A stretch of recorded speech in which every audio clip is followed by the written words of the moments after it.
Est-ce qu'on peut apprécier la présence de l'Éternel?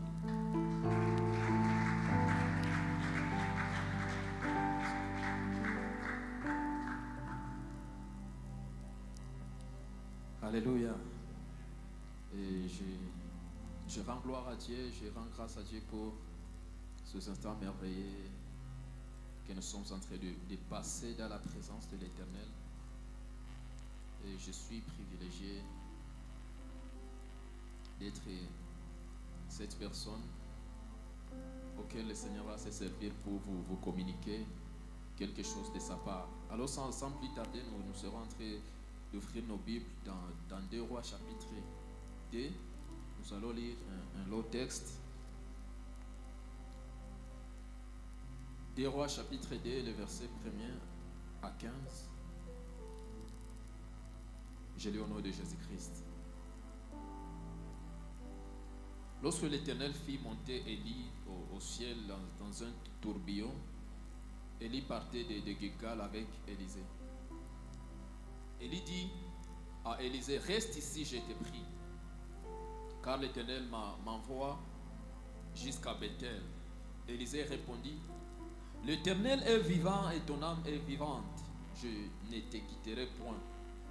Et ils descendirent à Bethel. Les fils des prophètes qui étaient à Bethel sortirent vers Élisée et lui dirent, sais-tu que l'Éternel enlève aujourd'hui ton maître au-dessus de ta tête? Et il répondit, je le sais, taisez-vous. Élie lui dit, Élisée, reste ici, je te prie, car l'Éternel m'envoie à Jéricho. Il répondit, l'Éternel est vivant et ton âme est vivante, je ne te quitterai point. Ils arrivèrent à Jéricho. Les fils des prophètes qui étaient à Jéricho s'approchèrent d'Élisée et lui dirent, sais-tu que l'Éternel enlève aujourd'hui ton maître au-dessus de ta tête? Et il répondit, je le sais aussi, taisez-vous. Élie lui dit, reste ici, je te prie, car l'Éternel m'envoie aujourd'hui. Il répondit, l'Éternel est vivant et ton âme est vivante, je ne te quitterai point. Et ils poursuivirent tout de leur chemin. C'est quand on d'entre les fils des prophètes arrivèrent et s'arrêtèrent à distance vis-à-vis, et eux deux s'arrêtèrent au bord du Jourdain. Alors Élie prit son manteau, roula et en frappa les eaux qui se partagèrent ça et là. Et ils passèrent tous deux à sec. Lorsqu'ils y eurent passé, Élie dit à Élisée, demande ce que tu veux que je fasse pour toi, avant que je sois enlevé d'avec toi. Élisée répondit, qu'il y ait sur moi, je t'ai pris une double portion de ton esprit. Élie dit, tu demandes une chose difficile, mais si tu me vois pendant que je serai enlevé d'avec toi, cela t'arrivera ainsi. Sinon, cela n'arrivera pas. Comme il continuait à marcher en parlant, voici les chars de feu et de chevaux de feu le séparèrent l'un de l'autre. Élie monta au ciel dans un tourbillon. Élisée regardait et criait, mon père, char d'Israël et sa cavalerie. Et il ne le vit plus. Saisissant alors ses vêtements, il le déchira en 2 morceaux. Il releva le manteau qu'Élie avait laissé tomber, puis il retourna et s'arrêta au bord du Jourdain. Il prit le manteau qu'Élie avait laissé tomber et il en frappa les eaux et dit, où est l'Éternel, le Dieu d'Élie? Lui aussi, il frappa les eaux qui se partagèrent ça et là. Et Élisée passa. Le fils des prophètes qui était à Jéricho vis-à-vis le envie dire, l'esprit d'Élie repose sur Élisée. Et ils allèrent à sa rencontre et se prosternèrent contre terre devant lui, parole du Seigneur. Ésaïe chapitre 41, le verset 31. Mais ceux qui se confient à l'Éternel renouvellent leur force. Ils prennent le vol comme les aigles. Ils courent et ne se lassent point. Ils marchent et ne se fatiguent point. Parole du Seigneur. Alléluia. Bwana sifiwe. Et merci beaucoup pour le comité de nous avoir donné cette opportunité sur un thème intitulé Envolé dans ses souffles. Envolé dans ses souffles. Alors, Et j'aimerais à ce que nous soyons en train de parler pendant quelques minutes sur ce thème. Et j'aimerais à ce que le Saint-Esprit soit en train de parler à quelqu'un au travers de ces petits messages que l'Éternel m'a mis à cœur. Alors cette année, pour tous ceux qui connaissent, nous sommes en train de parler sur, comme l'aigle, je prends mon envol. Et l'objectif pour nous tous, l'objectif pour tous les jeunes de l'église, c'est pas que la source. L'objectif pour tous les chrétiens de la 8e, c'est pas que la source, c'est que nous soyons en train de quitter d'un niveau à un autre niveau. Que nous soyons en train de quitter d'une dimension à une autre dimension. Et c'est ce que j'appelle de l'envol. Mais bien aimé, le Seigneur m'a mis à cœur de venir partager avec vous 3 points ou 3 vérités sur l'envol avant que nous ne puissions aller loin, et si le temps va nous le permettre. Et au travers de ces chapitres que nous avons lus, de 2 Rois, chapitre 2, le verset 1er à 15, il s'agit de l'histoire d'Élie et Élisée. Et ces jours-là, nous tous, nous savons les œuvres d'Élie. Parce que si vous lisez à partir de 1 Roi, chapitre 17, vous verrez qui est Élie. Vous verrez ses œuvres, comment il a défié Baal, comment il a décapité les prophètes de Baal. Et puis, il arriva les moments où il traversa des moments difficiles, jusqu'ici où l'Éternel est au point de la lever. Il est au point de le prendre. Et si nous voyons un homme qui s'appelle Élisée, un homme qui avait suivi Élie durant tous ces temps, durant tous ces moments, un homme qui avait besoin de l'envol comme toi et moi. Alléluia. Un homme qui était fatigué de la situation qu'il parcourait. Un homme qui s'est dit que c'est aujourd'hui ou jamais. Bien aimé, nous devons arriver à un certain moment de la vie où nous sommes dans la présence de l'Éternel et nous nous disons, Seigneur, aujourd'hui tu me touches ou jamais. Des fois, nous devons venir dans la présence de l'Éternel, à la jeunesse engagée pour Christ, où nous nous disons, Seigneur, il est vrai que chaque vendredi, nous venons ici. Il est vrai que chaque vendredi, nous venons dans la présence de l'Éternel. Mais c'est aujourd'hui ou jamais. Parce que, bien aimé, nous pouvons passer au travers des jours, mais les jours se diffèrent, les jours se distinguent. Et il attend juste quelqu'un, il attend juste un jeune qui vient avec un esprit de révolte et qui est fatigué de sa situation et qui se dit, Seigneur, c'est assez cette situation, ça doit arrêter. Il est temps que tu me touches. Et Élie vient avec ce cœur, avec cet esprit de révolte. Il se dit, Seigneur, j'ai passé mes jours, j'ai passé mon temps, j'ai passé beaucoup de jours derrière quelqu'un d'autre pour le servir. Mais voici l'occasion pour moi où les choses doivent changer. Voici l'occasion pour moi où je dois prendre un shift. Bien-aimé, dans la présence de l'Éternel, ce qui se passe est que ce sont les assoiffés qui parviennent à capter ce que l'Éternel a prévu pour tous ceux qui viennent le chercher. Alors à chaque fois que tu viendras dans la présence de l'Éternel, vois au-delà des chants, va au-delà de la prédication, va au-delà de l'ami qui t'a invité, mais vois l'Éternel qui est capable de changer ta situation en un seul moment. Alléluia. Ainsi, Élisée, il est informé de ce qui va se passer. Il est informé que c'est le jour où l'Éternel allait prendre son serviteur. Et il voici l'occasion pour nous. Bien-aimé, lorsque le berger a annoncé ce thème, au début de cette année, je me suis dit, ce genre d'occasion n'arrive pas toujours. Et lorsque nous avons commencé à exploiter ce thème, d'envoler dans ce souffle, je me suis dit que ce genre de thème n'arrive pas toujours. Alors je suis en train de t'informer, bien-aimé, que ce genre de moments, que ce genre de périodes et que ce genre de situations n'arrivent pas toujours. Alléluia. Vous savez, il arrive le temps où l'Éternel nous met devant le but. Et il fait juste que nous puissions pousser les ballons en fait de marquer.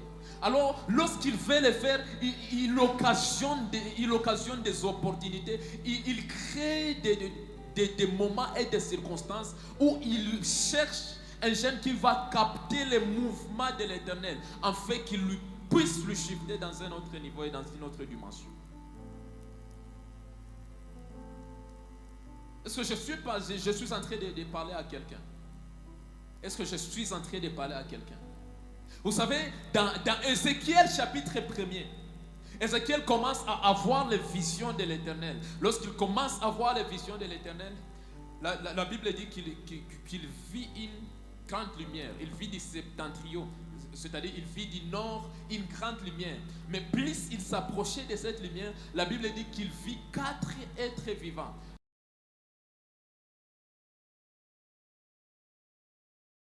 Étonné, et qu'au-delà de ces 4 êtres vivants, la Bible dit qu'il commença à avoir des roues. Et lorsqu'il commença à avoir des roues, mais j'aime les détails qu'il nous donne dans le même chapitre d'Ézéchiel. La Bible dit que là où l'esprit allait, c'est là où les 4 êtres vivants allaient. Et c'est là où ces roues allaient. En d'autres termes, bien aimés, nous devons avoir cette sensibilité spirituelle de savoir lire les temps et les circonstances dans lesquelles nous sommes et comprendre que ces genres de moments ne sont pas des moments comme les autres. Alors je dois saisir cette opportunité pour prendre mon envol. Alléluia.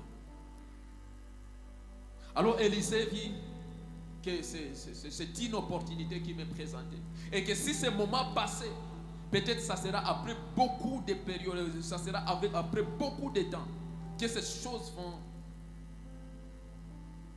se répéter. Et il saisit l'occasion. Nous voyons combien Élie l'a soumis à des épreuves. Nous voyons comment les fils des prophètes se sont moqués de lui. Les fils des prophètes se sont mis sur son chemin, sur sa route, pour le décourager de ne pas suivre Élie. Mais malgré tout ça, il était déterminé. Il s'est dit que c'est aujourd'hui ou jamais. Et si nous pouvons venir chaque fois dans la présence de l'Éternel et demander à l'Éternel et dire à l'Éternel, Seigneur, si aujourd'hui tu peux toucher au moins une personne, que cette personne soit moi. Seigneur, si aujourd'hui tu peux changer, si aujourd'hui tu peux choisir une personne des milliers de cette foule, que cette personne soit moi. Voilà l'esprit que nous sommes appelés à venir avec dans la présence de l'Éternel.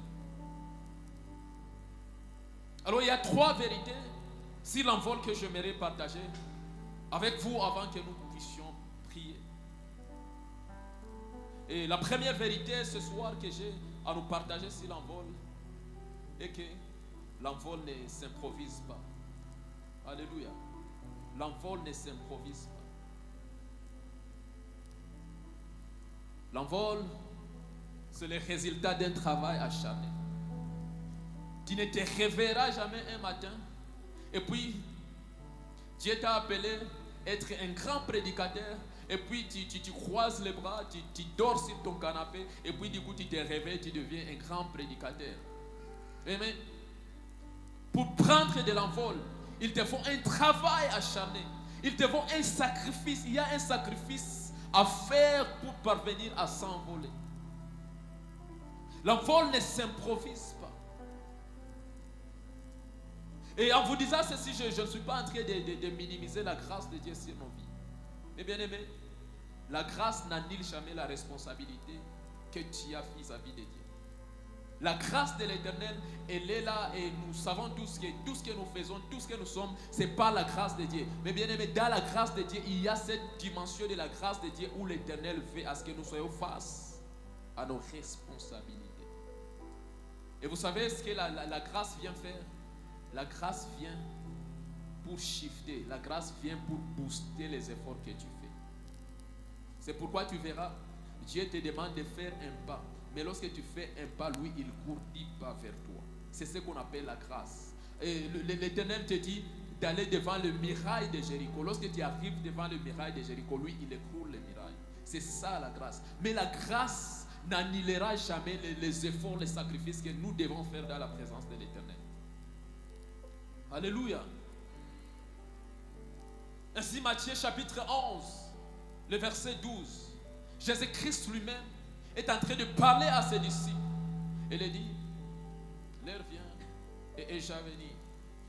Et je m'excuse, je voulais coter un autre verset.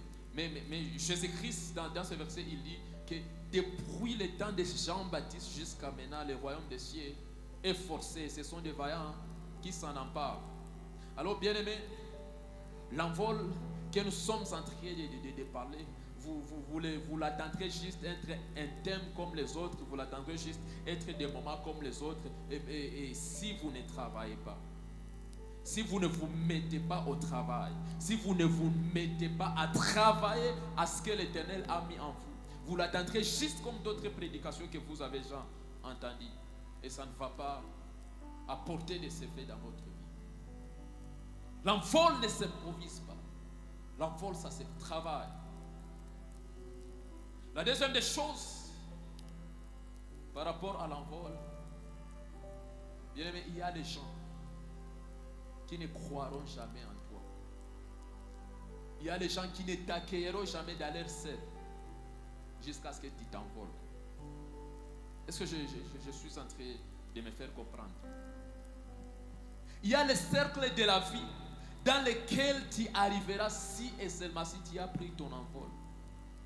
Il y a même des gens qui accepteront que tu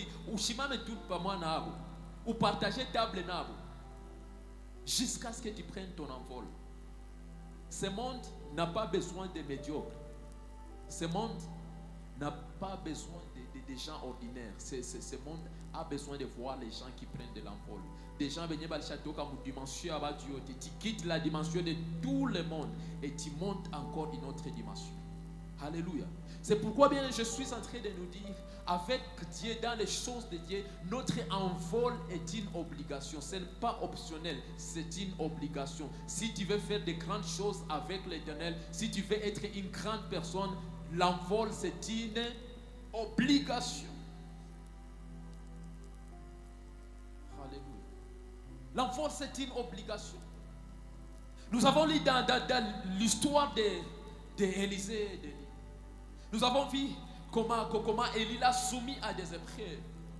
Il quitte Gilgal, il part à Bethel.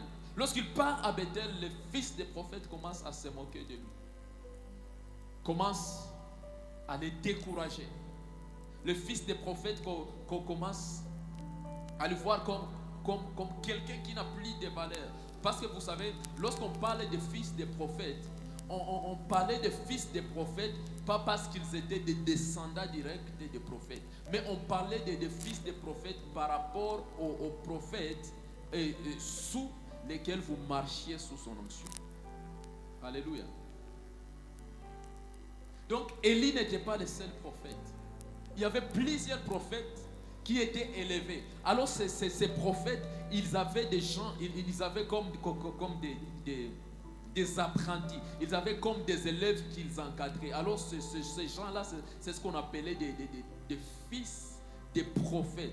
Alors la valeur d'un fils des prophètes dépendait de son maître. Alléluia. Alors lorsque Élie fit au point d'être enlevé, ces autres fils des prophètes vinrent se moquer d'Élisée. En d'autres termes, c'est comme si ils pouvaient dire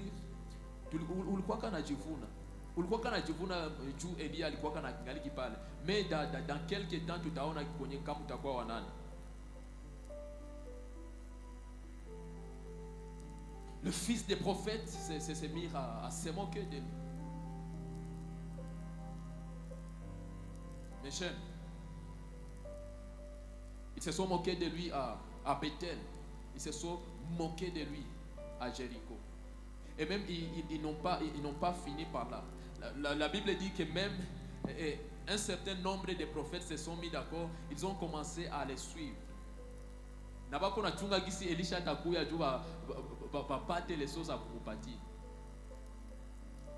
Mais j'aime celui qui est parti comme un serviteur, il est revenu comme un prophète à cause de sa persévérance. Bien-aimé, les gens accepteront ton onction, les gens accepteront qui tu es réellement si et seulement si tu prends ton envol. Tant que tu n'as pas encore pris ton envol, les gens ne sauront pas adorer le Dieu qu'il y a en toi. Les gens ne sauront pas reconnaître la chose de Dieu qu'il y a en toi. Jusqu'à ce que tu prennes ton envol. Dieu t'a destiné à fréquenter la cour des grands. Mais tant que tu es normal, tant que tu es dans la normalité, dans la vie normale, bien aimé, tu vas mourir et tu ne vas jamais atteindre cette dimension. La Bible dit dans Proverbes chapitre 18, le verset 16, que le présent d'un homme lui élargisse la voie et lui donne la place auprès des grands. Et ce présent dont je suis en train de parler, c'est cet envol dont nous avons besoin cet après-midi. Pour être ces gens qui réellement seront en train de manifester l'Éternel dans cette génération. Alléluia.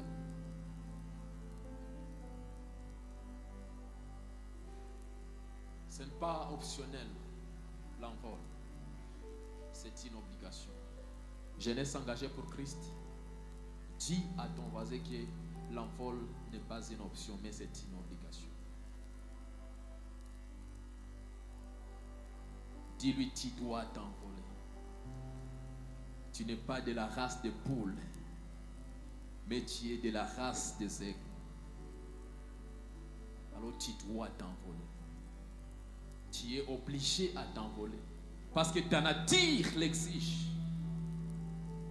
Ta nature l'exige.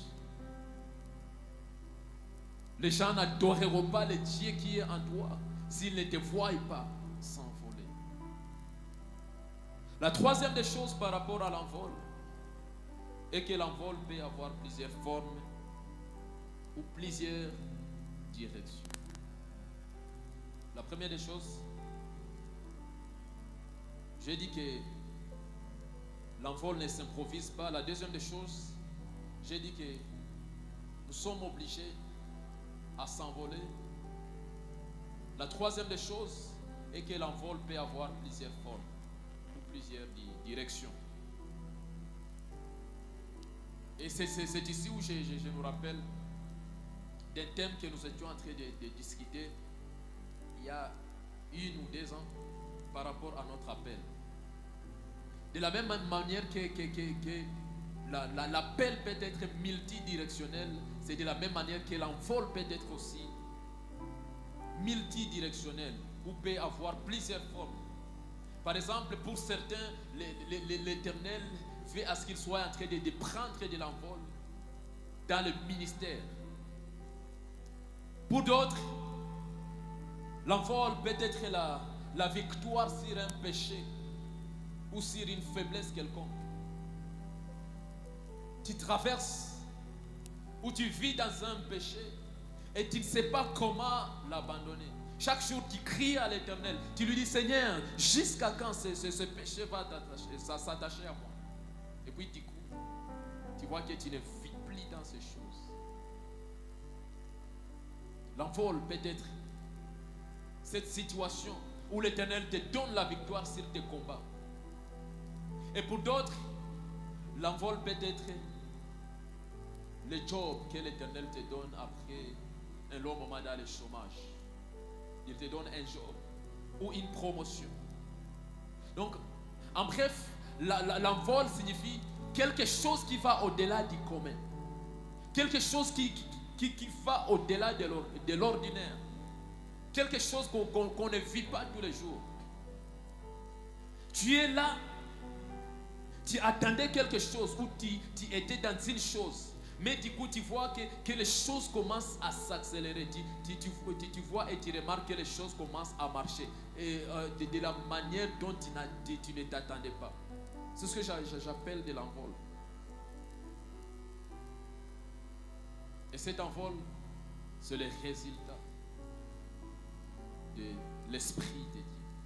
Parce que il y a quelques jours, il y a quelques semaines, j'étais en train de parler de la façon de se déplacer dans la présence de l'Éternel. Et parmi ces façons de se déplacer, j'ai dit que dans ces façons de se déplacer, il y a aussi de l'envol.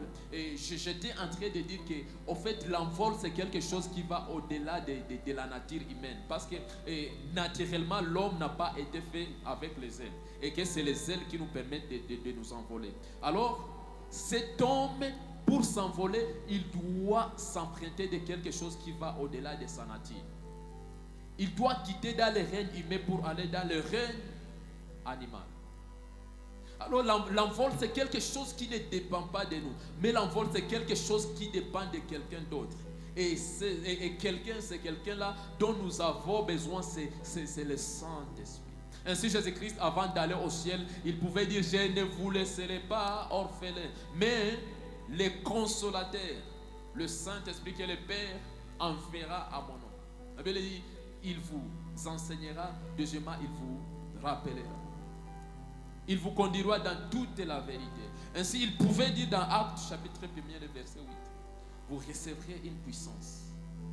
Le Saint-Esprit surviendra sur vous. Alors pour s'envoler, nous avons besoin de cette puissance d'en haut. Nous avons besoin de cette puissance du Saint-Esprit. C'est ainsi que l'envol exige l'intimité avec Dieu. Alléluia. L'envol exige l'intimité avec Dieu.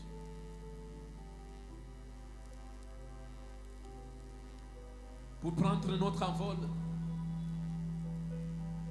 pour shifter dans cette dimension que nous avons toujours voulu, nous devons beaucoup plus être des amoureux de la présence de l'Éternel, les amoureux du Saint-Esprit. Parce que sans le Saint-Esprit, nous ne pouvons rien. Sans Jésus-Christ, sans le Saint-Esprit, sans la présence de l'Éternel, nous ne pouvons rien. Alors si nous sommes en train de vouloir cet envol, nous devons être des amoureux de la présence de l'Éternel. Parce que c'est celui qui détient les clés de la vie. C'est bien lui qui détient les codes de notre réussite. Rappelez-vous, nous avons dit que l'envol ne s'improvise pas.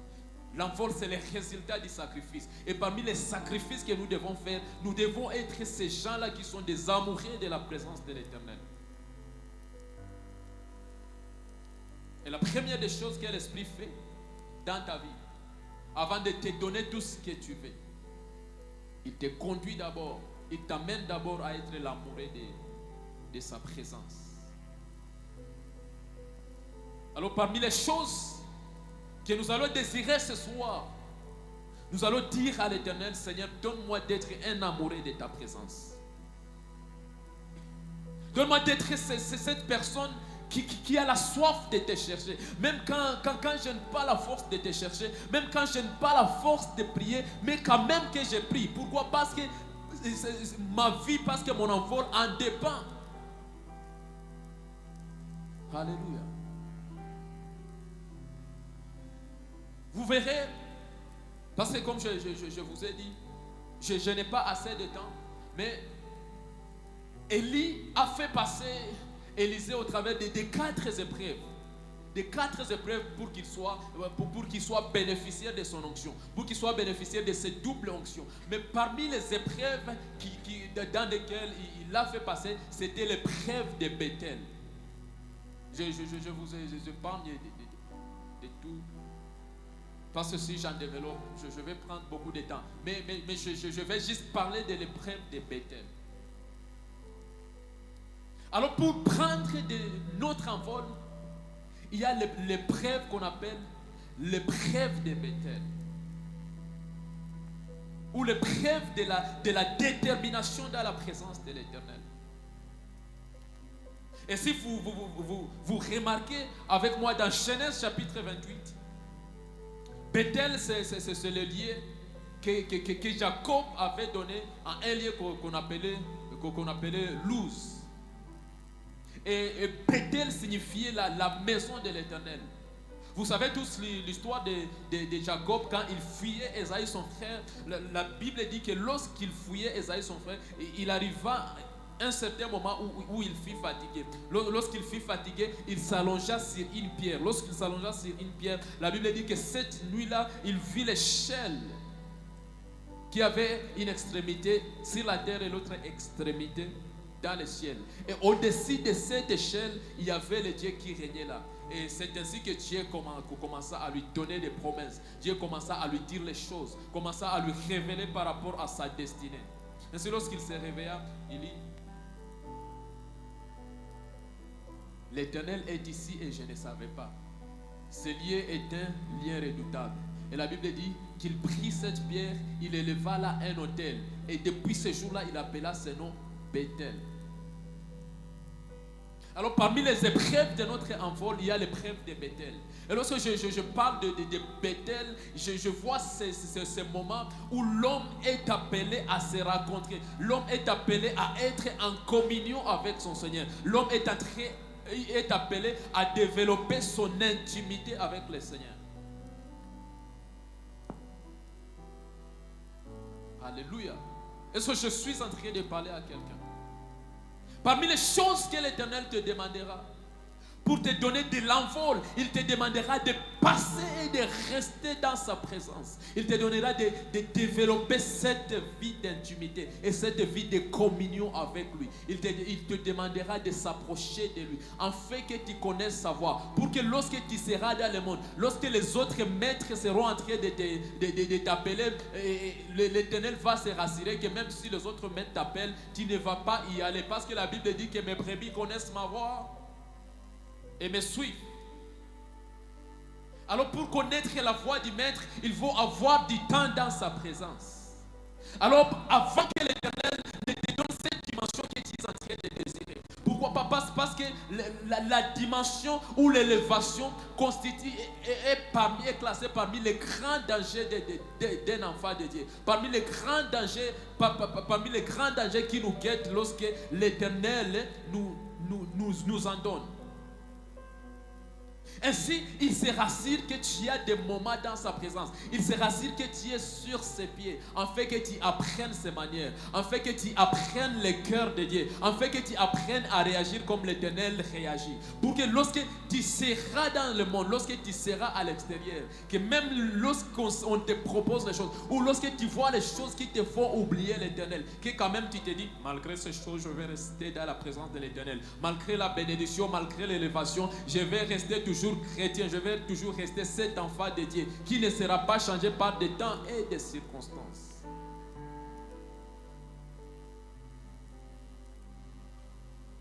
Dans Deutéronome chapitre 8, Dieu dit à Israël, lorsque vous entrerez dans la terre promise, lorsque vous entrerez en Canaan, et lorsque vous allez commencer à boire le lait et le miel, gardez-vous d'oublier l'Éternel votre Dieu.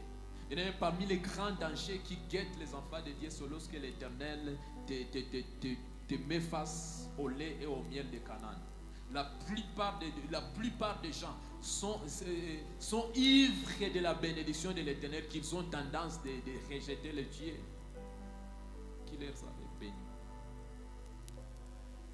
Ainsi, parmi les épreuves dans lesquelles l'Éternel te fera passer, c'est l'épreuve de Bethel. Toute personne qui a fait de grandes choses avec le Seigneur, c'est une personne qui a appris à rester au pied du Maître.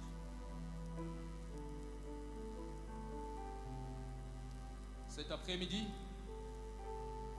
parmi les engagements que tu seras en train de faire, tu seras en train de dire, Seigneur, il est vrai que je ne fais pas rester comme je suis.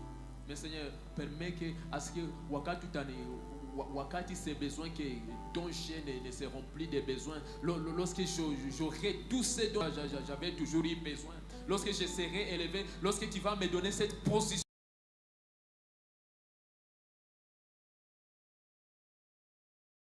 lorsque tu vas me donner ces choses, lorsque tu vas me donner ces shifts, lorsque tu vas me donner cet envol que je suis en train de demander, Seigneur, permets à ce que je reste dans ta présence.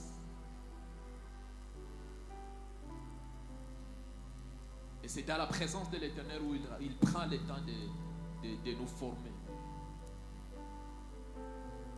Vous savez, il n'y a pas de 2 jours que j'étais en train de lire et de suivre une prédication de l'homme de Dieu, Rémi Bissaga, sur les réseaux. Il disait que Dieu, en nous formant, Dieu, quand il nous appelle, il nous fait toujours passer par 3 étapes.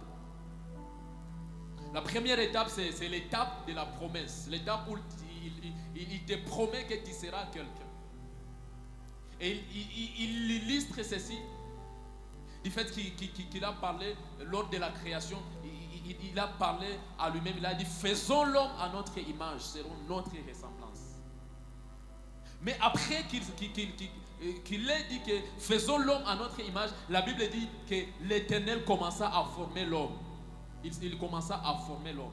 Et l'homme de Dieu était en train de développer. Il a dit la première étape, c'est cette promesse que l'Éternel te donne de t'élever, de faire de toi quelqu'un de grand. Et la deuxième étape, c'est maintenant l'étape de la formation. Et généralement, c'est l'étape qui prend beaucoup de temps. Et c'est l'étape où le Seigneur commence à imprimer en toi ses valeurs. Puis la troisième étape, maintenant, il souffla dans ses narines. La troisième étape de notre envol, c'est là où l'Éternel souffle dans nos vies. Et il dit, il y a des choses que la prophétie ne te donnera jamais. Il y a des choses que la formation ou la connaissance ou les informations que tu as ne te donneront jamais. Jusqu'à ce que le Saint-Esprit souffle sur ta vie. Jusqu'à ce que le Saint-Esprit soit en train d'alléger les choses pour toi. L'épreuve de Bethel, l'épreuve de la présence de l'Éternel. Soyons des amoureux de la présence de l'Éternel. Bien mené, la présence de l'Éternel est capable de nous donner des choses que Canaan ne peut jamais nous donner. D'ailleurs, j'ai toujours eu l'habitude de dire que Canaan sans la présence de l'Éternel, c'est plus pire que l'Égypte. C'est plus pire que le désert. Alors soyons des amoureux de la présence de l'Éternel. Le Seigneur, permets-moi à ce que je sois amoureux de ta présence. Que ma bénédiction ne m'éloigne pas de toi. Que l'élévation que tu vas me donner ne m'éloigne pas. Avant que tu ne m'élèves, j'ai gêné, j'ai prié, je venais dans ta présence. Mais permets à ce que lorsque j'aurai ce mari que je suis en train de chercher, permets à ce que lorsque j'aurai ce travail que je suis en train de chercher, que je reste toujours cette même personne qui a toujours cette même soif et cet engouement de te chercher.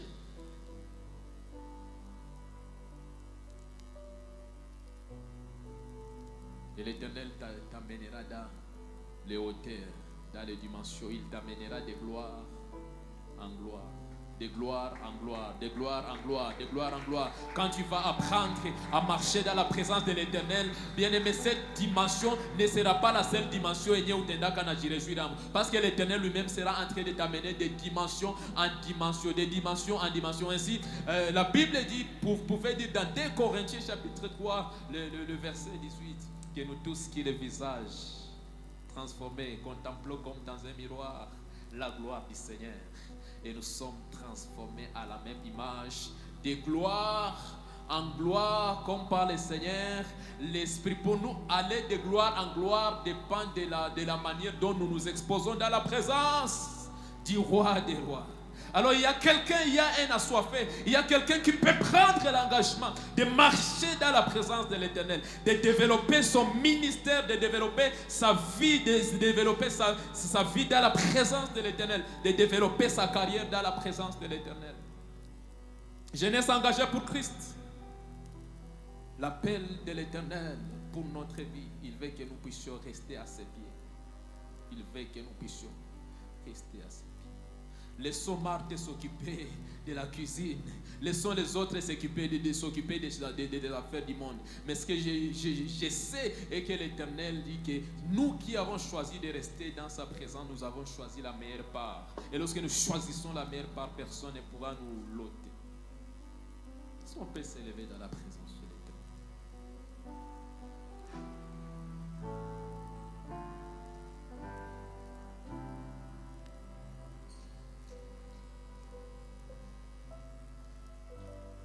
Est-ce que tu peux commencer à élever ta voix dans la présence de l'Éternel? N'attends pas à ce que je puisse te dire prier. N'attends pas à ce que je puisse te dire prier pour ça, prier pour ça. Toi-même, tu as entendu ce que le Saint-Esprit a parlé à ton cœur au travers de ces messages. Alors développe ceci et dis, Seigneur, je suis là, mais voici, mais voici.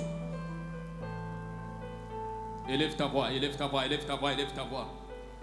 Élève ta voix, élève ta voix, élève ta voix.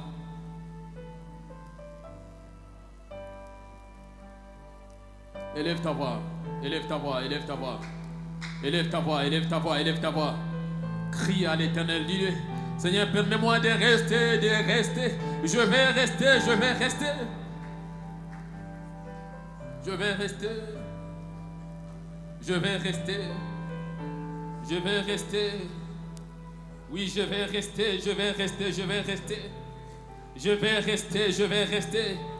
Oui, je vais rester dans ta présence. Ta présence, rien que ta présence. Élève encore ta voix, élève encore ta voix. Élève encore ta voix, élève encore ta voix. Élève encore ta voix, élève encore ta voix. Crie à l'Éternel. Dis, Seigneur, je suis là. Seigneur, je me donne tout à toi. Seigneur, je me donne tout à toi. Et j'ai besoin de toi.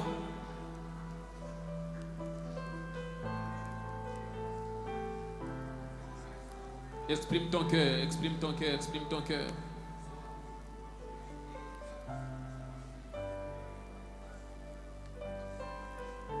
Exprime ton cœur dans la présence de l'Éternel.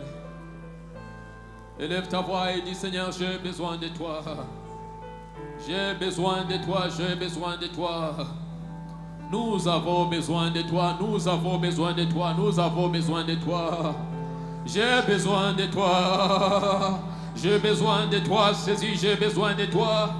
Élève encore ta voix, dis l'Éternel. J'ai besoin de toi. J'ai besoin de ta présence.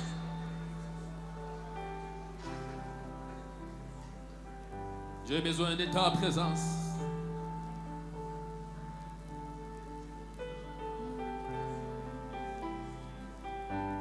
J'ai besoin de ta présence. Pelinga motema. Ebimina monokonanga. Posana yo. Posana yo koleka. Nazoluka na bomba atako bomba. Posa oyo etondi motema nanga. Posana yo. Posana yo koleka. Posana yo.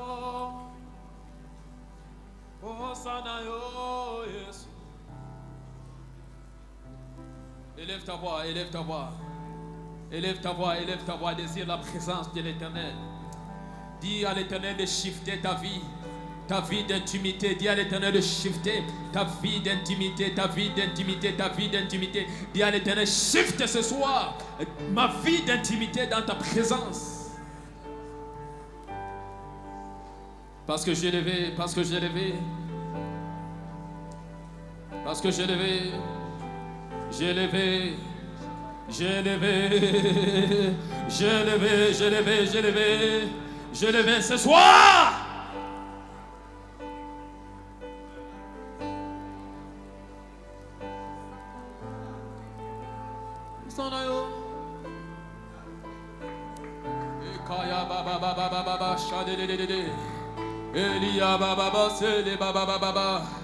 Père, c'est toi, Jésus.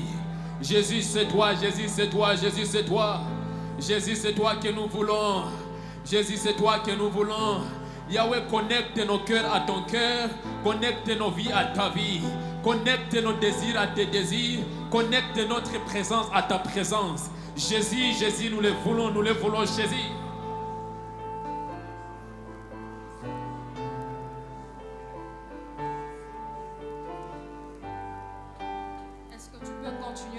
Ta voix dans la présence de Dieu. Tu vas bénir le Seigneur pour sa parole. Tu vas évaluer ta vie. Tu vas dire, Seigneur, merci pour ta parole ce soir. Je voudrais entendre quelqu'un dans 1-2 minutes élever encore ta voix ce soir.